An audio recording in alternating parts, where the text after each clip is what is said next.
3 августа бороздят коньками лед Краевого дворца спорта хоккеисты Алтая. Это, напомню, основная наша хоккейная команда на предстоящий сезон. Алтайские «Беркуты» не выдержали экзамен посещаемостью матчей и улетели в историю. Алтай будет играть в высшей хоккейной лиге. Сейчас в его списочном составе 31 игрок. После недели тренировок на льду в предстоящие выходные Алтай отправится в Красноярск, где 8 и 9 августа сыграет с местными красноярскими «Рысями».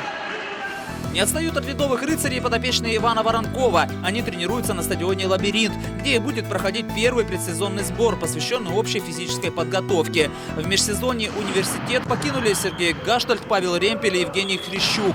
Из новичков к работе привлечен доигровщик из молодежной команды Андрей Бобров. Вовсю применяет знания, полученные на тренировках барнаульская «Динамо». Завтра вечером команда встречается со своим принципиальным соперником по кубковым матчам – футбольным клубом «Новокузнецк». Напомню, что переодевшись в новую форму, барнаульской команде удалось прервать серию поражений. В прошедшее воскресенье в рамках первенства России впервые в сезоне она выиграла на родном стадионе у команды Читы со счетом 1-0. А в кубковых матчах и того раньше, 27 июля на выезде «Динамо» обыграла омский «Иртыш» 2-1.